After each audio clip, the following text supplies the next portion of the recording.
This is a rug that I cleaned. I applied protector to half of and not the other half. And then I placed it outside of a restaurant walkway. Allowed it to get very, very dirty. Hence the black around that edge and that edge up there. And then I cleaned a strip right in the middle of it to see how it affected the cleanability having the protector on there. And then I've been doing a few different color tests and things. Those pink spots are carpet dye. You can see the one on the right is quite a bit darker and the one on the left is a little bit lighter. That is carpet dye made to dye carpet, so it did provide a little bit of resistance there. But anyways, most of your daily spots and spills and things like that are not going to be carpet dye. I'm going to show you something here. This right here is blue Kool-Aid that I mixed up. And a lot of it. And this, if there's any left, is coffee.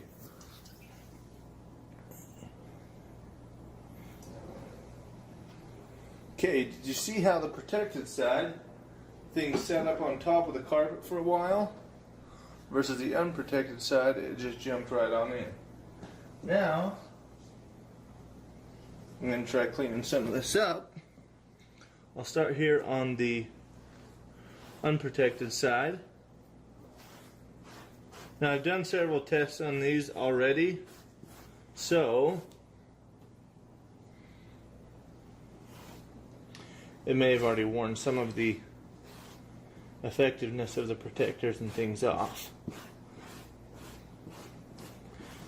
But anyways, so this is what we get to on the unprotected side, just trying to block things off. Now I'll come over here and do the protected side.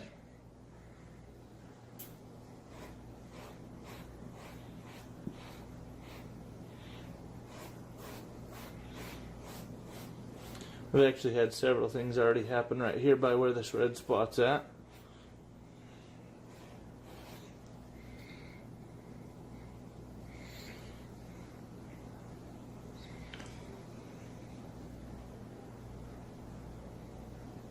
You can see that as soon as I put the cotton towel on it, it just pulled it right up into the rag without even having to scrub it. Did you see that?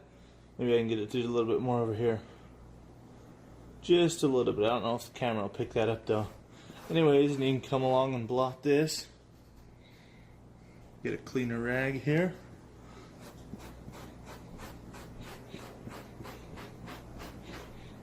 Anyways, so in showing you that side there, it also had the longest time exposed, as in that's your time you're running to go get your rag from the kitchen or the bathroom to get things cleaned up. But wiping it with just a rag, that's how well things cleaned up, no cleaning solution of any kind. Did really, really well. Then, for anything that's remaining, and I mean I can even come over here and work on some of this a little bit longer. For anything that is remaining, you can go ahead and use one of our spotting solution bottles that I leave with you. Apply that to the area.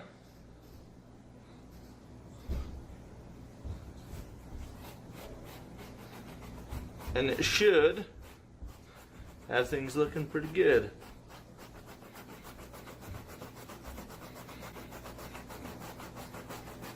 Some of the over-the-counter spotting solutions and things like that can actually bleach your carpet out.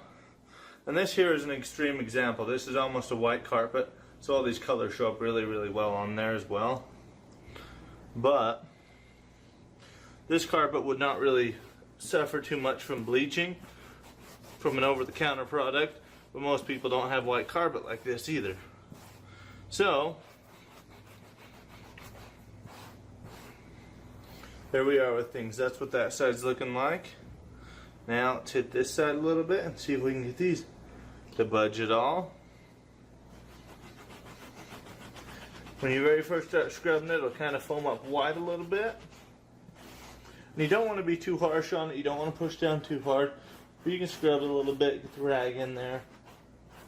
I've seen places where people will sit and scrub really hard, and then it just breaks down the fibers.